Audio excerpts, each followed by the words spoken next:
na, talagang naubusan na ng pasensya ang Amerika. Patay. Dahil ang bandang hilaga ng Pilipinas na Ay, malapit patay doon na. sa Taiwan, Ang itong mga mga singkit. isla na nasa unahan ng Batanes, ang tinatawag na Bashi Strait, ay hinaharangan na ngayon ng Amerika. Naroon na yung kanilang mga aircraft carrier kasi ayaw na nilang Patay. padaanin doon ang Aircraft China carrier na.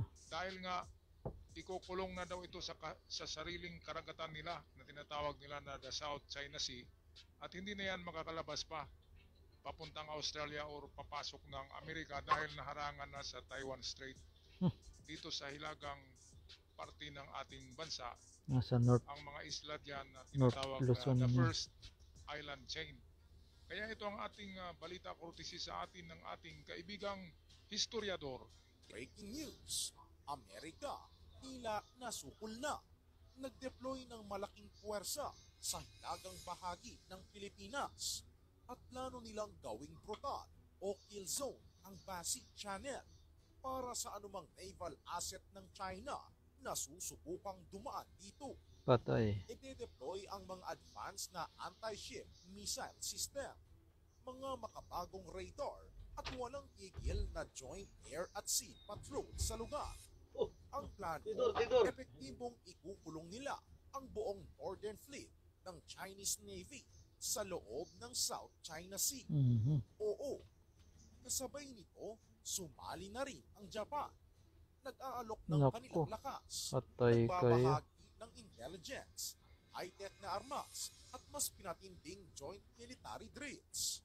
Naghahanda na rin sila para sa isang malawakang digmaan kung saan kahit ang mga normal na airport at seaport ay kailangang gamitin para sa mabilis na deployment ng mga sundalo at kagamitan. Ayan, so narinig nyo yan mga kababayan. Sa Japan ay handang-handa na sila. Meron ng mga military drill sa lahat ng kanilang airport, mga paliparan, mga seaport. Sa panahon na mangyayari ang gera ay alam nila ang kanilang gagawin para mas mabilis ang kanilang pag-deploy. Ang Japan ngayon ay talagang gumagasto sila. Napakalaki ng budget nila. Trilyones dolyares ang budget nila para baguhin ang kanilang sandataang lakas na lahat ay modernong submarino, modernong jet fighters, modernong mga barko. Walang laban Kaya ng nga China ito dyan din sa sa atin yung mga Japan barko na nila yan. na pinaglumaan. Kasi bagong-bagong kagamitan nila. At kung napansin nyo, ay hindi talaga nakipagkumustahan yung mga Japanese at Chinese. Diba? Walang diplomasya sa Japan. Kapag sinabi mo na gera, ay gera na sa kanila yan. Hindi yan katulad ng inchik na joke ng joke palagi. Parang naglalaro lang ngayon. Ang hindi alam ng China ay totohanan talaga ang gusto ng Japan. Kaya ito kasama ang Japan sa pagharang ng China diyan sa Bashi Strait na yan ay mga maliliit na isla in Malapit sa between mga sa Taiwan Taiwan yan eh. at Oo, Batanes Island. Taiwan.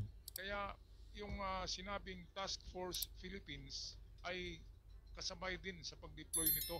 Nang mag-deploy sila diyan sa Bashi Strait o itong Strait of Luzon, ay ganon din nag-deploy din malapit sa Scarborough Shoal ang tropang Amerikano. Of course kasama diyan ang mga Pilipino para protektahan yung pagsasabi na gagawa daw ng nature reserve diyan, yung mga inayupak na mga inchik na yan.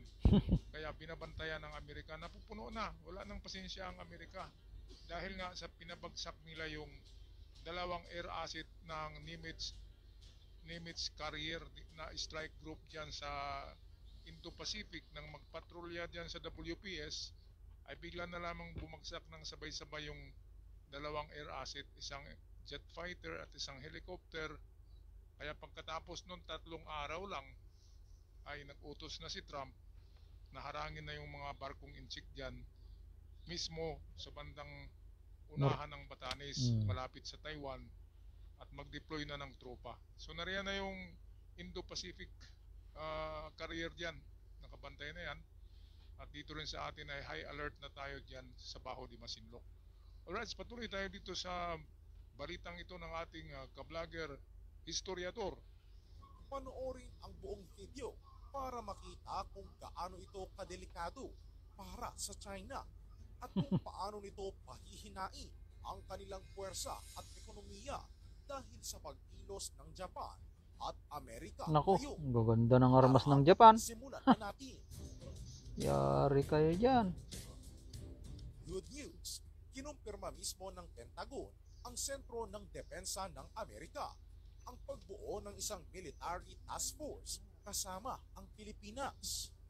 Ang layunin, Walang panamang mga malinaw China na dyan. malinaw at walang Nako. paligoy-ligoy ang pigilan at labanan ang anumang agresyon ng China sa West Philippine Sea. Ito ay isang malaking hakbang na higit pa sa mga nakaraang kasunduan. Hindi ito isang simpleng joint exercise o training lang na matatapos pagkatapos ng ilang linggo. Ito ay isang permanenteng puwersa na magbabantay sa ating karagatan 24 na oras bawat araw, 7 araw sa isang linggo. Isipin mo, isang task force na binubuo ng magigiting na sundalong Pilipino at mga bihasang sundalong Amerikano na magkatabing magpapatrolya sa ating teritoryo. Ang mas nakakagulat pa ay ang access na ibibigay nito sa atin. Magkakaroon tayo ng access sa pinakamatataas na uri ng intelligence, surveillance at military hardware na pagmamay-ari ng Amerika. Mga satellite na nakakakita sa bawat galaw ng barko ng China. Ito yung maganda mga kababayan dahil sa kung matuloy ang gera na yan kasi hindi naman talaga pwedeng sabihin natin na joke-joke lang yan kasi napakalaki na ng gasto ng Amerika sa pagpundo dito sa atin ng mga arsenal nila.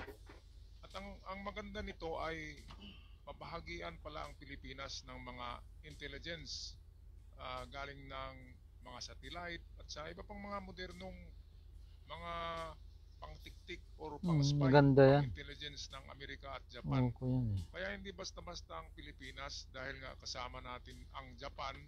Dapat Amerika, bagsakan nyo na ng isang bomba ang China. Yung pagtingin noon ng China Para, sa Pilipinas na ano, parang masampulan na. baslit lang na busabos, di ba? Ngayon ay iba na. Talagang magugulat sila dito sa choke point. Ito yung choke point na sinasabing Bashi Strait. Diyan naglagay ng napakaraming tropa ngayon ng Amerika at nariyan ang kanilang aircraft carrier, dalawa yata na strike group ang nariyan kasi nagbalak na naman ng China na lalabas diyan sa Taiwan Strait at ikot-ikutan ng Taiwan Strait tsaka patuloy ng Australia at manggugulat naman doon. Kaya hindi na mangyayari ang ganyan. Sumobra na eh. Pati Australia tinitira na nila dahil ang Australia ay sumasama sa ating military drills. Kaya dapat na talaga matapos na tong kahibangan nitong mga inchik na ito.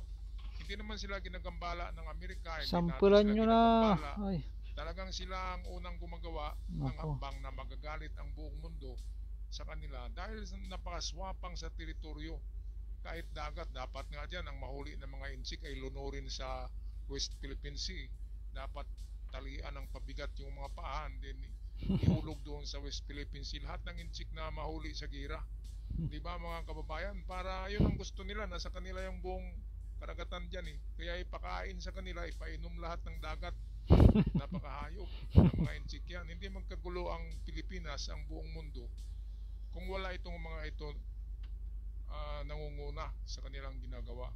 Isipin nyo na ano na nila yung mischief reef, naagaw na. Aagawin pa rin nila ang Baho de Masinloc. Nako. At ito'y nangyayari dahil sa kapabayaan ng isang presidente na yung nakulong na doon sa sahig ng dahig. Dahil sa kapabayaan na pinabayaan niya ang nangyayari dyan sa WPS dahil nga sa mga tinatawag na gentleman's agreement ni Digong at saka ng China. Kaya hindi maiwasang banggitin natin si Digong dito eh. Dahil sa kanya ay hanggang Palawan na daw ang sasakupin ng China. Kaya noon 9-dash line, ngayon 10-dash line na ng si Digong na ang umupo. Yun na naman ang kanilang drawing sa kanilang mapa ay 10-dash line. Kaya sino bang hindi na magagalit yan? Pagkatapos Ang ng Amerika ay 10, may 11, interest 12. sa atin. Dahil nga ang Pilipinas ang strategic point kapag magkaroon ng gera, ang Pilipinas talaga ang pinakamagandang point na dito mag-invest ng Amerika para ipuntirya sa China lahat ng mga armas para diretso tapos ang laban.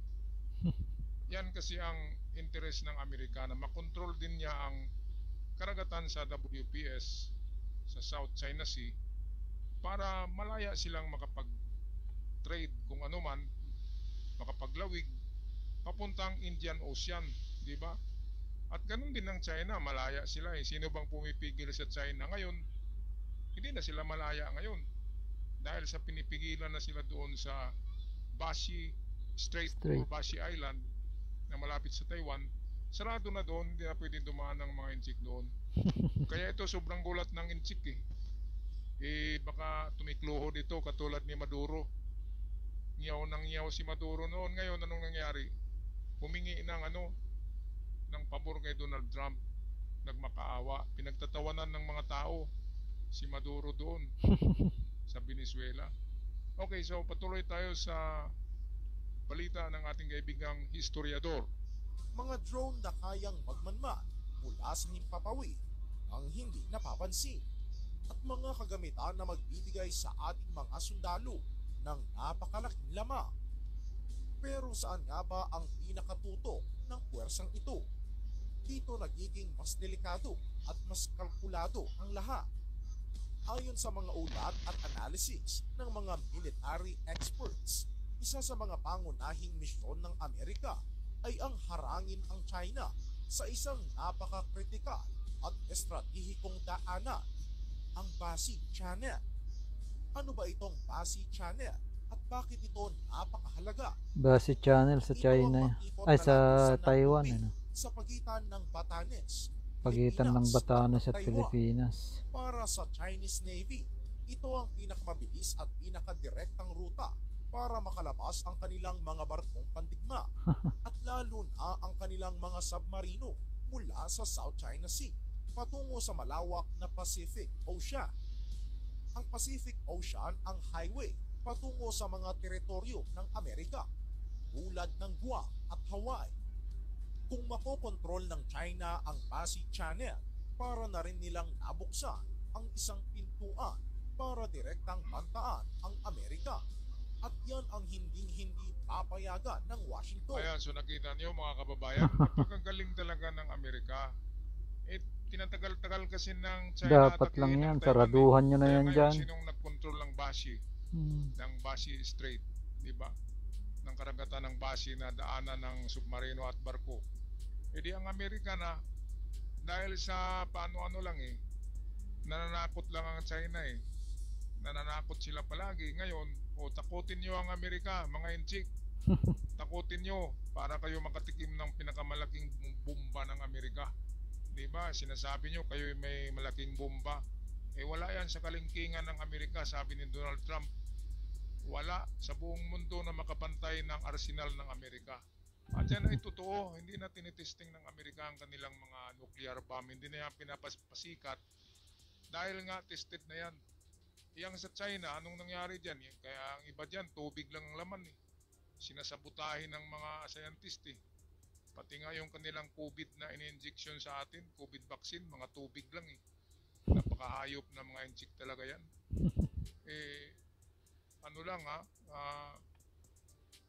Puwera lang sa mga inject na narito sa Pilipinas. Pero damay-damay na talaga yan. Kapag inject, panahon ng gera, ay wag na kayong maglakad sa daan na mga inchik kayo kasi hindi malalaman ng Pilipino kung Pilipino kayo na inchik o inchik kayo eh. Kaya panahon ng gera, wala na, damay-damay na. Lahat ng inchik, malilintikan talaga dahil sa inchik eh. Dahil sa ginawa ng inchik dito ngayon sa atin, pangaagaw, pangaharas, ay talagang magagalit ang mga Pilipino.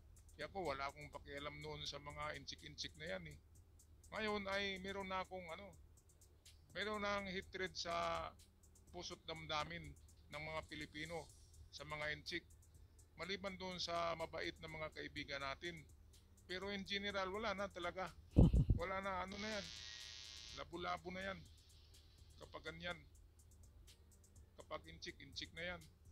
Kaaway na yan, katulad ng nangyari sa World War II. Kapag Hapon, kalaban na yan. Wala nang kaibigan-kaibigan. So ganyan ang mangyayari dahil sa ginagawa ng China. Dapat kasi pinag-isipan nila bago nila gagawin yan. Lahat ng customer nila sa kanilang trade, sa negosyo, di ba? Customer nila ay Europe, Amerika, pinakamalaking customer nila, Amerika. Kakalabanin nila. Ngayon, inaaway nila ang Amerika. Kaya nga. And then Europe. Si Putin lang yata ang hindi magbigay ng sanksyon eh. Panahon ng gira, isanksyon kaagad yan ang China ng buong Europe. Anong mangyari? Wala na silang pera. Wala nang income. Anong gagawin nila? Magugutom ang mga tao. Pag nagutom ang mga tao, magka-revolusyon mismo sa loob ng China at kanilang bibitayin ang kanilang presidenteng singkit na si Xi Jinping. Yan ang gagawin ng mga tao doon. Matutulad yan sa Iraq noon at binitay nila si Saddam Hussein dahil sa napaka walang hiyang presidente.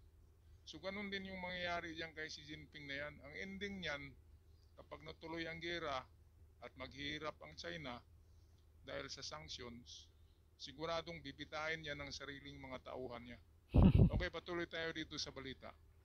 Kaya naman nag-deploy na ang Estados Unidos ng kanilang mga puwersa sa mga estratehikong lokasyon sa hilagang bahagi ng Pilipinas, mga lugar na direktang nakaharap sa Basi Channel.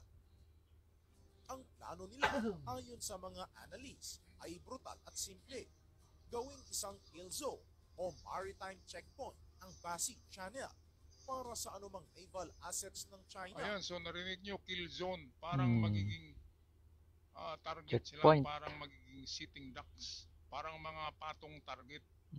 Sitting ducks target ang China diyan kapag pumipilit sila na papasok diyan, choke point kasi yan ay maliit na daanan, at kapag papasok sila diyan, siguradong kahit kanyon ay tatamaan sila, pero nandun na ang mga HIMARS ng Amerika naka-install na diyan sa mga isla-isla diyan. Kaya wag nang magkamali pa diyan ng China, wala silang kapanalo-panalo diyan. At yung tinatawag na electronic warfare nila na nandyan sa WPS, alam na ng Amerika kung saang isla yan nakalagay, sa ang military base nila nakalagay yung mga electronic warfare na yan. Kaya kapag merong pagbabagsak na iba pang mga air asset ng Amerika dyan sa WPS, kapag merong pagbabagsak dyan na 2 o 4, at dyan pa rin sa parehong lugar kung saan bumagsak yung 2 asset nila, na yung jet fighter at helicopter, sigurado ako ang iutos ni Trump ay bumbahin yung artificial island dyan na ginawa nila, mga kababayan. Sana mangyari na bumbahin yung artificial island na yan, kasi pahamak talaga yan. Kahit sa gera, pahamak tayo dyan eh. Bigla na lang babagsak yung mga eroplano natin dyan. Okay, patuloy tayo sa balita ni Historiador. Nasusubukang dumaan dito sa oras ng tensyon o digmaan sa pamamagitan ng paglalagay ng mga advanced anti-ship missiles, mga makabagong radar at walang tigil na joint air at sea patrol sa lugar. Epektibo nilang ikukulong ang buong Northern Fleet ng Chinese Navy sa loob ng South China Sea. Ayan. Para sa China, ito ay isang malaking sampal at isang direktang banta sa kanilang mga ambisyon sa rehiyon. Wala na. Ang kanilang Tapos, pinagmamalaking First Island Chain Strategy na layuning dominahin ang mga karagatan mula Japan hanggang Pilipinas ay direktang sinisira ng planong ito. Isipin mo, ikaw ang kapitan ng isang dambuhalang barkong pandigma ng China, puno ng mga misan, pero hindi ka makalabas sa sarili mong bakuran dahil ang labasan ay binabantayan ng pinagsanib na puwersa ng Pilipinas at Amerika. Okay, so anong mangyari diyan mga kababayan, di ba? Magkumpul-kumpul sila diyan mismo sa karagatan ng South China Sea na kanilang inaangkin, at madali na lang silang puntiryahin ng Amerika, di ba? At baka 3 oras lang tapos na ang gera eh. Kasi hindi na sila nagkalat. Hindi sila mahirap para hanapin kasi yung kanilang mga barko ay nandyan lang talaga sa South China Sea, nagkumpul-kumpul na dahil hindi sila makalabas diyan sa may Taiwan at Batanes dahil gwardyado na ngayon. Nauna ang Amerika, anong magawa nila?